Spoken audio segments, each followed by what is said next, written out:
Assalamualaikum warahmatullahi wabarakatuh. Waalaikumsalam warahmatullahi wabarakatuh. Bismillahirrahmanirrahim. Alhamdulillahi rabbil alamin. Wassalatu wassalamu ala ashrafil anbiya'i wal mursalin, Sayyidina wa maulana Muhammadin wa ala alihi wa ashabihil mujahidin at-tahirin, amma ba'du. Saudara-saudara kaum muslimin rahimakumullah. Pada pertemuan terdahulu kita sudah membicarakan orang-orang yang menjadi teman-teman setan dalam kehidupan di dunia ini. Maka pada pertemuan kali ini kita akan membicarakan tentang siapa yang menjadi musuh-musuh setan di dalam kehidupan. Dengan satu catatan, berbahagialah mereka yang menjadi musuh-musuh setan, tetapi celakalah mereka yang menjadi teman-teman setan. Bagaimanapun juga di dalam kehidupan ini, apabila orang telah memproklamirkan bendera permusuhan kepada kita, maka kita tentu seharusnya bersikap waspada dan mawas diri. Demikian juga iblis dan seluruh bala tentaranya yang terdiri daripada setan-setan. Mereka telah mengibarkan bendera permusuhan kepada Nabi Adam dan anak cucunya, kepada kita umat Rasulullah sallallahu alaihi wasallam.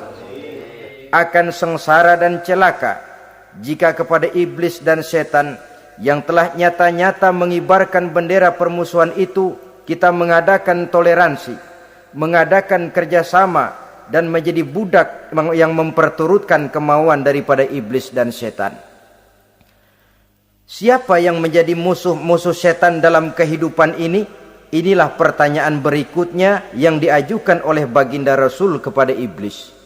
Hai iblis, kalau teman-temanmu adalah seperti yang telah engkau jelaskan tadi, sekarang cobalah beritahu saya, siapa di antara umatku yang menjadi musuhmu dalam kehidupan ini?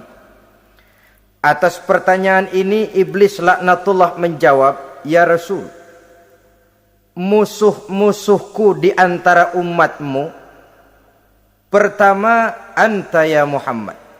Musuhku yang pertama adalah engkau, wahai Muhammad. Kenapa iblis mencatat Nabi Muhammad sebagai tokoh nomor satu dalam deretan musuh-musuhnya? Mudah difahami. Pertama, keberadaan Rasul merupakan rahmah lil alamin, rahmah bagi lingkungan. Yang kedua, beliau berfungsi menyelamatkan manusia dari tempat yang gelap gulita, dari tempat kesesatan menuju tempat yang terang benderang, penuh berisi petunjuk dan hidayah dari Allah Subhanahu wa taala. Maka menurut iblis, inilah manusia perintang pertama atas segala daya dan usahanya menggelincirkan manusia ke jalan yang dimurkai oleh Allah Subhanahu wa taala. Kalau kita baca sejarah, risalah yang dibawa oleh Nabi Muhammad ini memang merupakan risalah yang membawa rahmah bagi alam sekitarnya. Ada sedikit perbedaan dengan risalah-risalah sebelum beliau. Sepertinya risalah yang dibawa oleh para rasul terdahulu itu mempunyai efek yang langsung pada kehidupan di dunia ini. Nabi Nuh misalnya menyampaikan agama. Hai umatku, ini agama. Umat menentang, turun banjir yang menenggelamkan orang-orang kafir. Azab diturunkan pada waktu itu juga, pada saat nabinya masih hidup. Jadi azabnya itu jenis cash, kontan. Nabi Soleh, hai umatku, ini agama. Mereka menolak, turun gempa bumi yang amat hebat menggulung orang-orang kufur. Nabi Musa, hai umatku, ini agama. Mereka menolak, sebagian ditenggelamkan di Lautan Merah, sementara sebagian lain dikutuk menjadi monyet-monyet yang hina seperti diceritakan dalam Al-Qur'anul Karim. Lain dengan Rasulullah sallallahu alaihi wasallam. Bagaimanapun kurang ajarnya umat yang dihadapi oleh beliau, bagaimanapun menentangnya jamaah yang dihadapi oleh beliau, azab tidak turun sepanjang beliau masih hidup. Ini merupakan jaminan dari Allah, wa ma kana Allahu liyu'azzibahum wa anta fihim. Allah sama sekali tidak akan menurunkan azab selama engkau wahai Muhammad masih hidup di tengah-tengah umatmu. Jadi keberadaan Nabi Muhammad merupakan jaminan keselamatan bagi umatnya. Selama beliau masih hidup, azab tidak turun bagaimanapun kurang ajarnya umat. Di sini sedikit bedanya dengan nabi-nabi terdahulu. Juga perbedaan dalam pola dakwah. Nabi Nuh ketika dakwahnya ditolak oleh umat, keluar doanya meminta umatnya ditenggelamkan. Tetapi Nabi kita ketika dilontari batu oleh umat, malah beliau mendoakan umatnya agar memperoleh hidayah. Oleh sikap yang semacam ini, wajar lalu iblis menganggap Nabi Muhammad sebagai musuh ranking pertama. Yang kedua, siapa musuhmu di antara umatku? Yang kedua kata iblis, musuhku Muhammad imamun adil. Pemimpin yang adil. Itu yang akan menjadi musuhku di dunia ini. Putus asa iblis menghadapi pemimpin yang adil. Tipu dayanya tidak terkena. Segala tingkah polanya tidak diperturutkan. Imam yang adil, pemimpin yang adil merupakan musuh daripada iblis laknatullah alaih. Apa sebabnya? Karena pemimpin yang adil mempunyai dampak dalam kehidupan di dunia ini. Melindungi orang banyak, menenteramkan orang banyak. Makin aman, tentram, tenang situasi dan kondisi, makin mudah orang melaksanakan ibadah. Makin tekun orang melaksanakan ibadah, makin dekat dia dengan Allah. Makin dekat manusia dengan Allah, makin jauh dia dari iblis. Sebab dua hal ini selalu kontradiktif. Jika kita jauh dari Allah, tentu dekat dengan iblis. Jika kita jauh dari iblis, harus dekat tentu dengan Allah. Dan begitu selanjutnya. Dalam kaitannya dengan kehidupan kita sekarang, saudara-saudara, disinilah perlunya mempersiapkan manusia. Membangun manusia itu jauh lebih sulit daripada membangun jembatan. Membangun manusia itu lebih sulit daripada membangun gedung-gedung bertingkat. Termasuk membangun dan mempersiapkan calon-calon pemimpin yang adil di masa yang akan datang. Membangun jembatan penting. Tapi lebih penting daripada membangun jembatan adalah membangun manusia yang bikin jembatan. Sebab kalau manusia yang bikin jembatan tidak dibangun lebih dahulu, saya khawatir jembatannya nanti habis dimakan oleh yang bangun jembatan. Mengaspal jalan raya penting. Lebih penting dari mengaspal jalan raya, membangun manusia yang mengaspal jalan itu. Sebab kalau manusia yang mengaspal jalan bermental rusak dan bejat, saya khawatir jalan belum selesai, aspalnya habis dimakan oleh yang ngaspal. Inilah pentingnya membangun manusia pembangunan. Semua tugas-tugas besar, semua pekerjaan-pekerjaan yang baik harus berangkat dari niat yang baik, berangkat dari hati yang bersih. Siapapun adanya kita, apapun profesi kita. Yang jadi kiai, marilah berangkat dari niat yang bersih. Yang jadi mubalik, marilah berangkat dari niat yang bersih. Niatnya itu mau menghidupkan Islam atau mau cari hidup jual Islam. Kalau mau menghidupkan Islam, mari sama-sama kita berjuang. Tapi kalau mau cari hidup untuk dengan menjual Islam, minggir saja daripada nanti bikin malu. Yang mengurus masjid, mari berangkat dari niat yang bersih. ngurus masjid itu niatnya mau menghidupkan masjid atau mau cari hidup di dalam masjid. Kalau mau menghidupkan masjid, mari. Tapi kalau mau mencari hidup di dalam masjid, tolong minggir saja daripada nanti bikin aib. Yang jadi orang alim, mari berangkat dari niat yang bersih. Jangan memperjualbelikan fatwa, yang halal dikatakan haram, yang haram jadi samar-samar, nanti membingungkan umat. Berangkat dari niat yang bersih, membangun manusia, pembangunan. Ini barangkali istilah yang lebih kena. Saudara-saudara kaum muslimin rahimakumullah. Setiap kita pada hakikatnya punya bakat. Secara fitrah yang kita bawa, bakat apapun kita ini punya. Saudara punya bakat jadi pemimpin, saudara pun punya bakat jadi pengkhianat. Saudara punya bakat jadi orang soleh, saudara juga punya bakat jadi orang salah. Saudara punya bakat jadi orang besar, saudara pun punya bakat jadi orang hina. Seluruh bakat ada di dalam diri kita. Tinggal nanti pertumbuhannya mana yang lebih subur. Saudara punya sifat berani, saudara pun punya sifat takut. Seberani-beraninya orang mesti ada sifat takutnya. Nanti mana yang tumbuh lebih subur?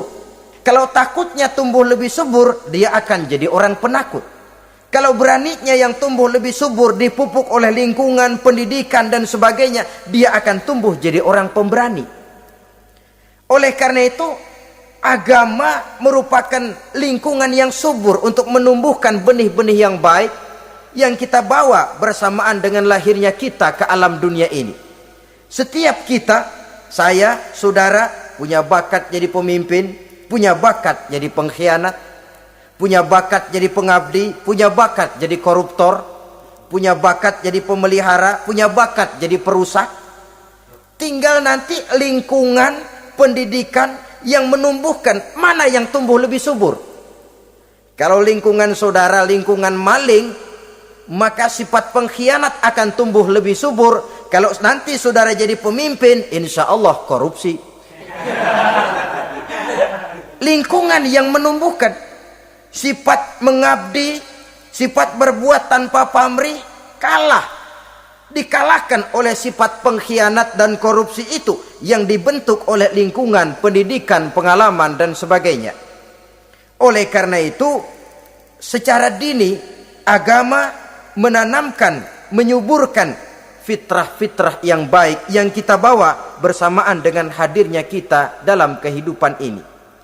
Sebab itu seorang penyair bernama Syauqi mengatakan dalam sebaik syairnya, waladatka ummuka ya ibna adam bakian wan nasu haulaka yadhakuna surura.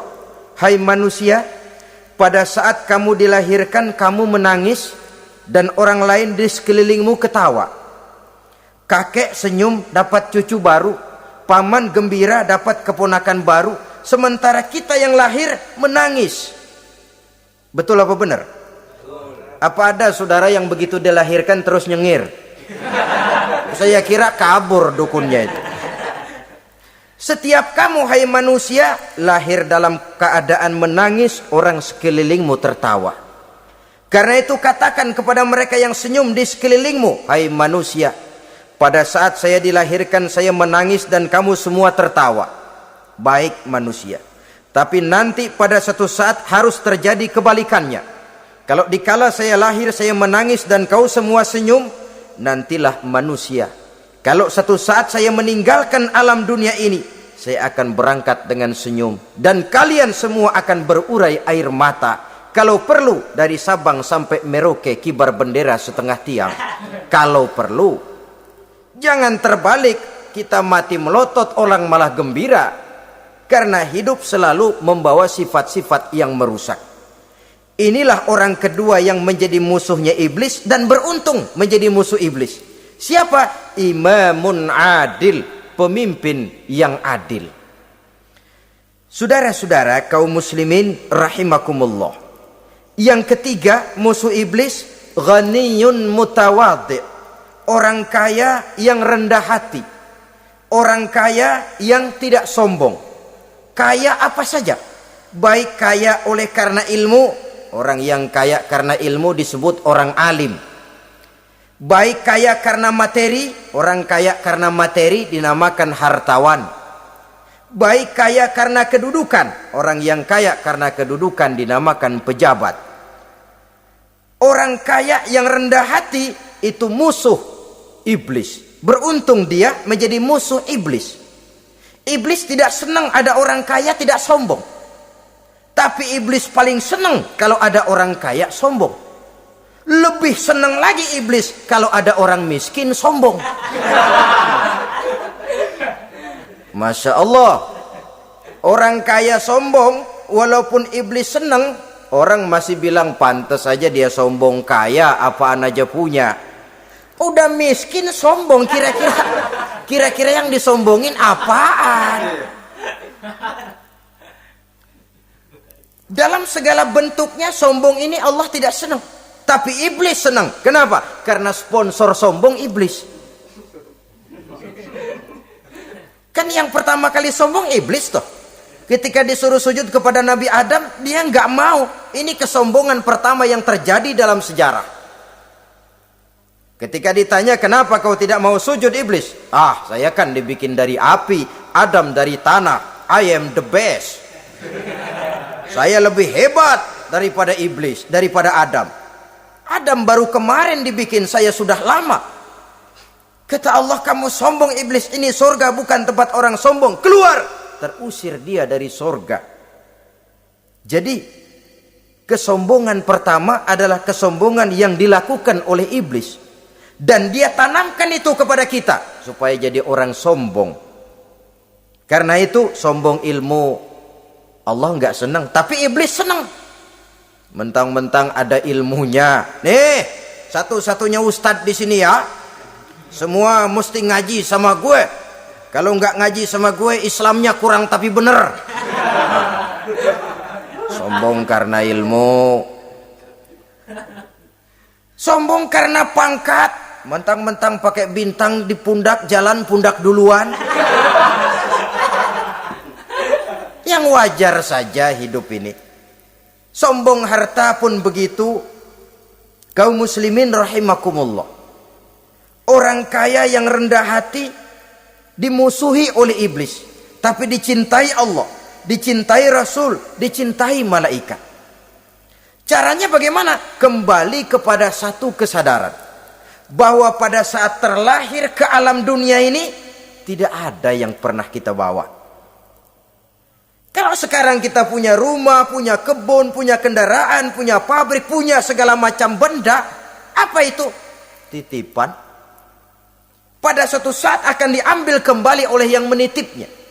Kalau titipan itu pandai kita jaga, pandai kita syukuri, titipan akan makin banyak.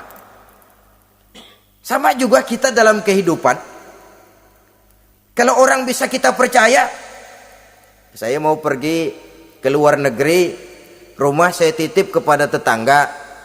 Saya pulang dari luar negeri, isi rumah tetap, tidak berkurang, malah dibersihi, malah disapu, dihilangkan kotorannya. Tentu bukan main syukur saya, girang saya. Akan bertambah kepercayaan saya untuk menitipkan apa saja. Ini makna la in syakartum la azidannakum wa la in kafartum inna azabi lasyadid. Kalau kamu pandai bersyukur, aku tambah nikmat. Tapi kalau kamu ingkar, azabku teramat pedih. Artinya apa? Nikmat bisa berubah menjadi azab kalau kita tidak pandai mensyukurinya. Ma'asyiral muslimin rahimakumullah, orang yang kaya ilmu lalu rendah hati, tidak selalu ingin menonjolkan diri. Ini kadang-kadang yang tanggung ini yang bikin berabe. Alim bener enggak, geblek bener juga enggak. Yang sedikit-sedikit mau nonjolin diri. Kalau enggak jadi imam enggak mau ke masjid, enggak jadi imam enggak mau ke musola. Pokoknya kalau enggak jadi imam marahan sama musola. Macam mana?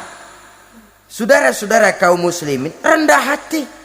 Tidak selalu ingin menonjolkan, sebab orang yang selalu ingin menonjolkan dirinya biasanya orang yang kekurangan kepercayaan kepada kemampuan dirinya sendiri. Dia selalu ingin dinomorsatukan. Dia selalu ingin ditempatkan pada ranking teratas. Dia tidak percaya diri. Orang yang percaya diri dapat bersikap wajar dalam kehidupan. Begitu juga kaya karena harta, dengan menyadari bahwa harta bagaimanapun banyaknya titipan dari Allah. Pada suatu saat akan kembali. Dia harus dimanfaatkan sesuai dengan kehendak yang menitipnya. Begitu juga kaya oleh karena pangkat, kedudukan dan jabatan. Pada suatu saat jabatan itu akan hilang dari diri kita. Karenanya sering saya jelaskan bahwa pangkat di dunia ini yang paling tinggi pensiun. Titel yang paling akhir almarhum. Saudara setuju atau tidak, titel itu akan saudara dapat. Bagaimanapun kita cinta kepada pangkat, kedudukan, entah pada akhirnya suatu saat akan sampai kepada posisi yang namanya pensiun. Kalau sadarlah kita kepada pemikiran ke arah sana, maka untuk mencapai kekayaan, baik kekayaan harta, kekayaan kedudukan, tidak lalu menghalalkan segala cara untuk mencapai tujuan, tapi dibatasi oleh norma dan kaedah yang harus dia taati, baik kaedah agama maupun kaedah bernegara. Inilah orang ketiga yang menjadi musuhnya iblis, orang kaya yang rendah hati, orang kaya yang tidak sombong. Yang keempat, saudara-saudara, tajirun shadiq, pedagang, pengusaha yang jujur. Iblis gedek betul, benci bukan main sama pengusaha, sama pedagang yang jujur, yang tidak ngurangi timbangan, tidak nipu pembeli, tidak barang yang jelek dibilang bagus, atau yang bagus di atas yang jelek di bawah, atau dicampur yang baik dengan yang jelek supaya kelihatan semuanya jadi baik. Semua orang ingin untung, tidak ada kecuali siapapun orangnya, dan itu wajar. Setiap manusia ingin mendapat keuntungan, kalau perlu dengan modal minimal mencapai keuntungan maksimal, seperti yang diajarkan oleh teori ekonomi. Itu kan yang namanya produktif kan. Satu usaha dinamakan produktif, bagaimana kita mengeluarkan modal minimal bisa mencapai keuntungan maksimal. Silakan. Bahwa manusia ingin untung itu insting, naluri, fitrah. Tidak ada orang yang mau rugi. Tapi cara mencapai keuntungan itu yang membedakan antara seorang muslim dengan yang bukan muslim. Sudah pernah saya sampaikan, apabila kaum pengusaha, para pedagang sudah dijangkiti penyakit yang tidak jujur, yang akan timbul adalah kekacauan ekonomi. Kekacauan ekonomi bisa menimbulkan revolusi sosial, dan revolusi sosial merupakan kiamat satu generasi. Semua kericuhan hampir bermuara dari perut, dan itu ekonomi. Orang nodong perut, orang korupsi perut. Ya walaupun korupsi kalau sudah kelas kakap tidak lagi sekedar urusan perut. Ya perut apa yang diurusin kalau korupsinya miliaran itu? Perut jin barangkali. Saudara-saudara kaum muslimin rahimakumullah. Oleh karena itu, pedagang yang jujur, pengusaha yang jujur, ini merupakan musuh iblis. Iblis tidak senang kalau ada pengusaha yang jujur. Iblis tidak senang kalau ada pedagang yang jujur. Tapi iblis akan tepuk tangan kalau pedagang sudah selingkuh, kalau pengusaha sudah nipu. Ada orang bilang, sekarang mah kalau jujur-jujur bener nggak makan apa-apa dong kita. Sebab katanya jangan lagi nyari yang halal, sekarang ini yang haram aja seret. Rupanya sering masang undian nggak pernah kena. Lalu bilang jangan yang halal, yang haram aja nggak kena-kena katanya. Sebenarnya bukan itu masalahnya, saudara-saudara. Bukan itu masalahnya. Masalahnya ialah bahwa kejujuran membawa keberkahan. Ini kalau kita berpikir dengan kacamata agama. Keberkahan merupakan sumber ketenangan. Dan ketenangan ini tidak bisa dibeli dengan materi yang bagaimanapun banyaknya. Walaupun kita punya percetakan duit, ketenangan itu nggak bisa dibeli. Jangankan cuma punya duit banyak, percetakan duit saudara punya, mau membeli ketenangan yang berasal dari keberkahan, sulit. Jadi kejujuran membawa keberkahan, keberkahan membawa ketenangan. Jangan macam dulu tukang sol sepatu. Ditanya oleh temannya, "Bang, ngesol satu hari dapat berapa?" 200 rupiah. Sembayang enggak? Enggak. Islam? Islam, kalau Islam mah. Kata temannya, "Sembayang dah, kali aja besok dapat rezeki lebih banyak." Yang benar, iya. Sebab kalau orang sholat itu Allah dekat, nanti rezekinya ditambah. Beneran? Bener. Subuh sembayang dia. Habis sembayang sarapan, berangkat ke tempat dia ngesol, mangkal. Dari pagi sampai jam 11 belum ada juga yang ngesol. Mulai bimbang hatinya. Katanya kalau sembayang rezeki tambah. Tadi sembayang subuh sampai gini hari belum ada yang ngesol. Cobaan kali. Sabar. Datang sholat zohor. Habis zohor nunggu lagi, belum juga ada yang datang ngesol. Udah mau pulang hampir maghrib, baru datang satu orang dandanin sendal jepit putus.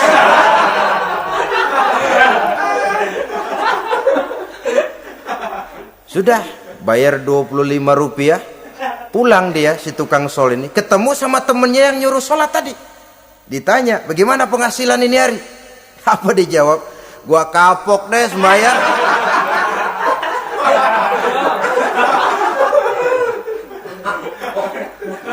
Kemarin nggak sembayang dapat 200, sekarang begitu sembayang jigo.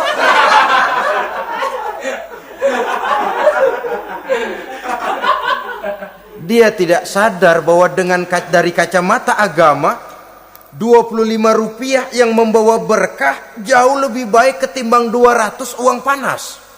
Dari kacamata agama, 25 rupiah yang membawa berkah lebih baik daripada 200 rupiah tapi panas. Sebab panas menjauhkan kita dari ketenangan. Itulah sebabnya, maka pedagang yang jujur, pengusaha yang jujur menjadi musuh setan dan beruntung. Sekarang jadi pengusaha jujur-jujur nggak dapat proyek, Pak. Kalau nggak bisa semir semur. Padahal agama sudah menjelaskan ar-rashi wal murtashi finnar. Orang yang nyogok dan orang yang disogok dua-duanya neraka.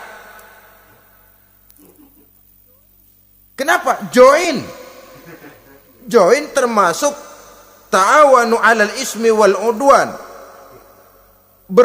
Bertolong-tolongan dalam berbuat dosa dan kesalahan. Kalau hadiah, lain hadiah. Kalau sedekah, lain sedekah. Tapi yang namanya semir, suap, ar-rashi wal murtashi finnar. Saudara-saudara kaum muslimin rahimakumullah. Jadi pedagang yang jujur, pengusaha yang jujur merupakan salah satu roda perekonomian. Kegoncangan ekonomi akan menimbulkan dampak sosial yang sangat luas dan kompleks.